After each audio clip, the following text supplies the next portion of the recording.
Shabbat Shalom. Call all Yahweh Shemel Rashai Bahashim Kakwadash, double honors to the apostles and other bishops of the GMS, even the elders that came before them, that taught us the truth. Shabbat Shalom and salutations to all the brother pushing the word of truth and its sincerity, the hopeful light tabernacle of David, to the Aquath that listen and learn and being a pillar of rest. 144,000, one third, the hopeful elect of Israel. I'm the brother Yahshua, back with the WW3 Daily update. Shabbat Shalom and salutations to you all. We're going to start right here at 2nd Ezra 13 and 31. And one shall undertake to fight against another, one city against another, one place against another, one people against another, and one realm against another. It's your World War III. And then right here, that realm business, then that's a celestial fight. Well, part of it is anyway, but nonetheless, yeah, let's listen to the electronic intifada here. 16 minutes ago, fresh off the presses, about what's going on over in what they call the Middle East or, Israel, whatever. Look at this word. Did not see that one coming. Keeping in the theme of Nazis, here we have Israeli minister makes that like threat to destroy the Philistines with Craig McKeever. All right, check it. You're watching and listening to the Electronic Intifada live stream. I'm Ali Abunamer, here with my colleague Nora Barrows-Friedman. And as we've just been hearing, Israel launched intensive attacks on Gaza early Tuesday, killing more than 500 Palestinians and injuring hundreds more as of this morning. At least 174 Palestinian children in Gaza were killed in Israeli airstrikes early this morning, marking one of the largest one-day death tolls since the beginning of the genocide, the human rights group Defense for Children International said on Tuesday. Joining us now to talk about the latest developments is Craig Mukhaybar. He is a human rights lawyer with more than 3 decades of experience and a campaigner for justice. He served as the director of the New York office of the UN High Commissioner for Human Rights until he resigned in late October 2023 to protest the world body's inaction in the face of Israel's unfolding genocide, which now is almost reaching its 18th month. Welcome back to the Electronic Intifada live stream, Craig. What an intro. If not one-sided. Now,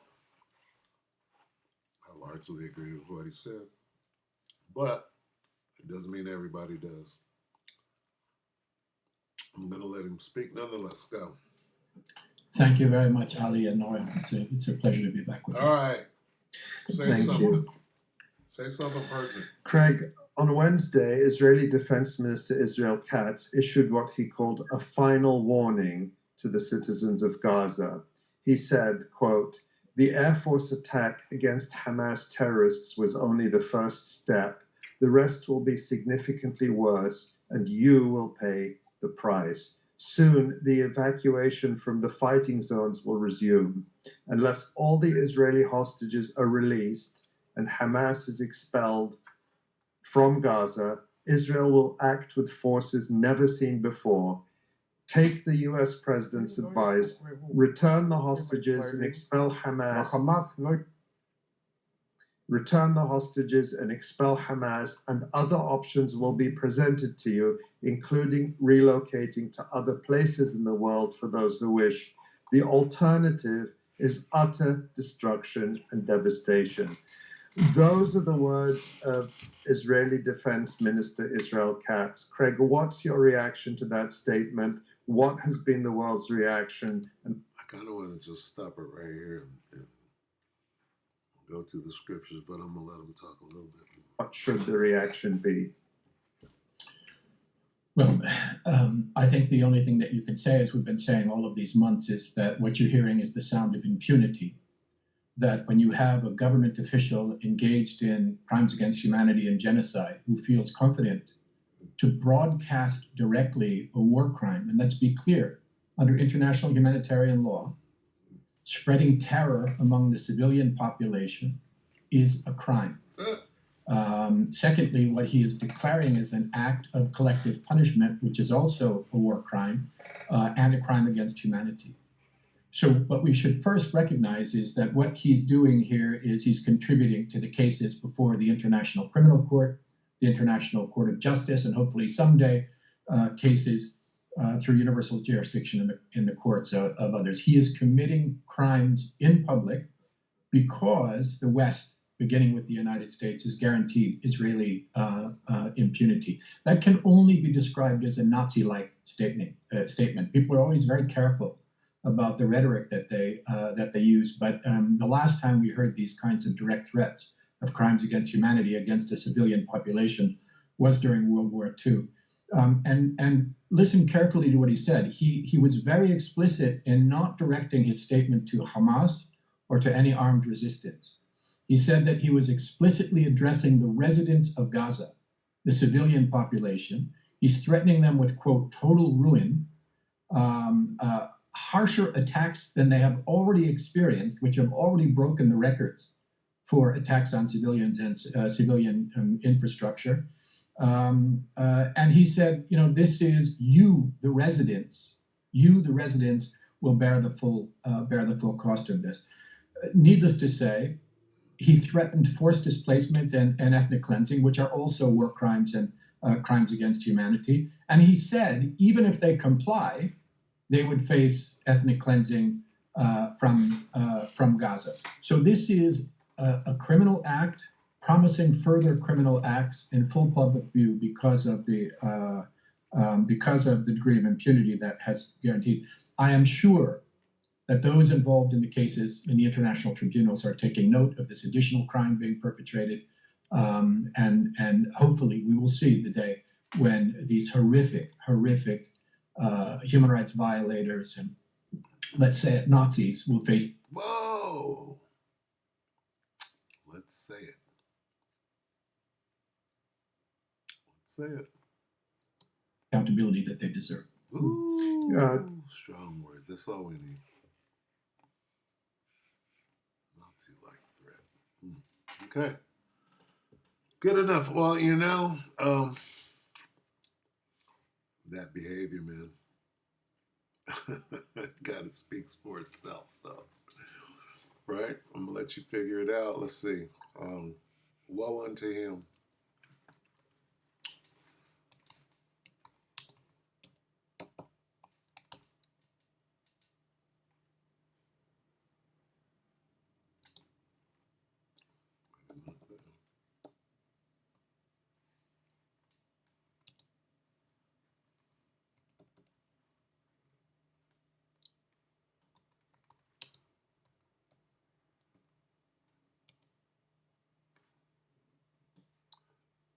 Oh, it's not going to come up like this, is it? You can't spell. Sure. I might have to get it on the phone. Slovakia.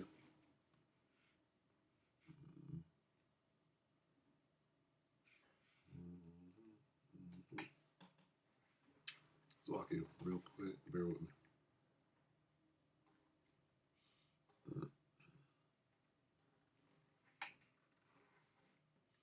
Well, unto him.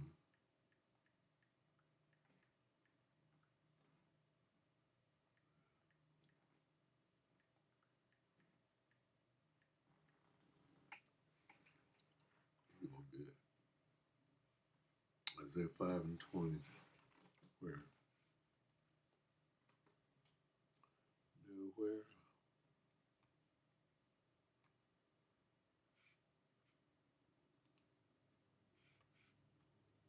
Let's go here real quick.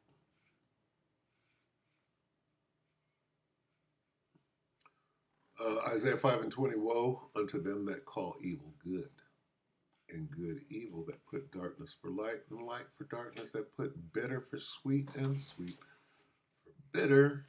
Who's that? These Nazis. What this guy say? What did he say they were going to do? Listen to this. That's just asinine. We're going to take your land. We're going to do this your last chance. What? That's good. What gives you the right to say that to those people about their land? You covet in their land and you're taking it by force, man. And somebody's backing that play. Who's backing that? Babylon the Great is backing this.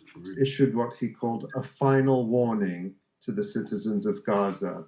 He said, quote, "The Air Force attack against Hamas terrorists was only the first step.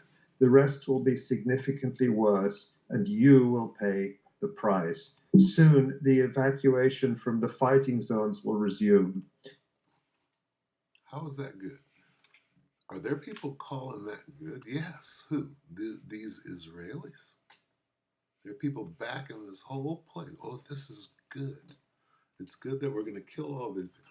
They want those people out of it. They want those people off of that land, right? No matter what. No matter if the whole world is watching us exterminate them, right? We're going to say that somehow that's okay and it's good. It's a good thing, right? That's what we're watching.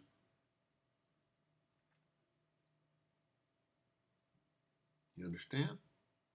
If you don't get that, that's understood. See, some people aren't supposed to get it. They're not wired that way. They're not programmed. Everybody, right? Just like, oh, well, in your right hand or in your forehead. Well, this is, see, every computer, it has a hard drive. It has memory. What the hell do you think the human body is? So when you go to program the human body, the Edomites were programmed differently. How? His soul is not upright in him. He does. You understand? What does it mean? His soul is not upright in him. That means he was programmed differently. He's programmed for destruction. He's programmed for death. He's programmed for murder. He's programmed to handle the weapon skillfully and be a skillful killing machine for the Most High Yahweh B'Shem Shah. When the Most High wants to put somebody to death, who does he call? His executioner. That's what his expertise is. So he sees absolutely no problem with what he's doing. He's just being Tuesday. Oh, nigga, this is Tuesday. What? Murder and taking motherfuckers' land and exterminating? Like, oh, you mean Afghanistan? You mean Arsarith or the United States? What was it called before we stole it and killed you niggas? What was Australia called before we killed a bunch of niggas and stole it?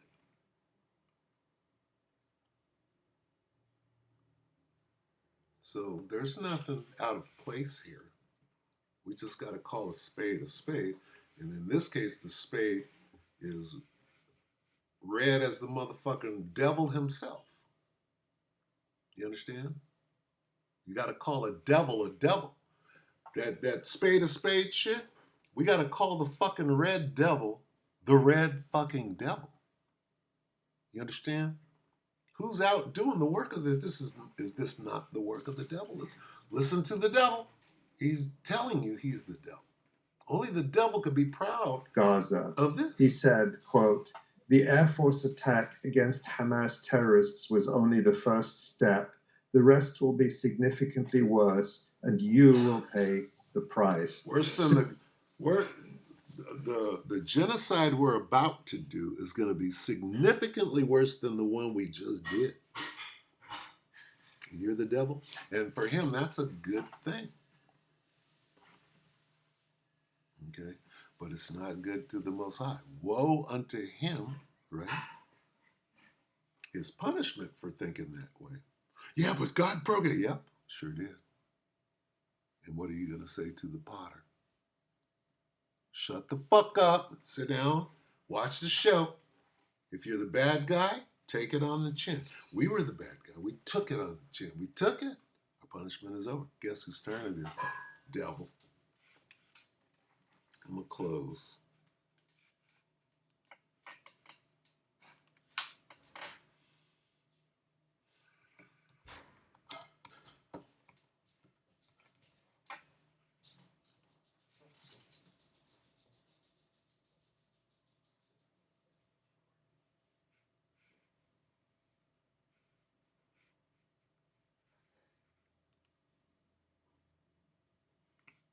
this lot. 1. Micah 2 and 1. What sorrow awaits you, you Edomites? You who lie awake at night thinking up evil plans. See, how you know it's evil? How you know it's an Edomite? There he is. All you need is a D. Who's the devil?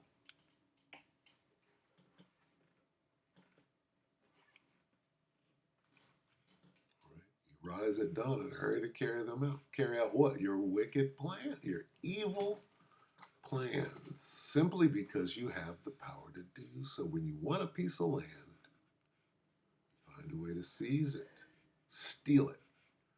When you want someone's house, you take it by fraud and violence. You cheat a man of his property, stealing his family's inheritance. They defraud people of their homes. They rob them of their inheritance. They covet fields and seize them. When you want a piece of land, you find a way to seize it. Seize, seize, seize. How about steal? Take by violence. Have you not stolen till you had enough? Right, there's an old one. They desire other people's fields. Well, we want Gaza. So we're going to bomb and kill the people. They desire his people. It's my, Jacob, you can just steal mine. If I don't steal it, somebody else is going to steal it.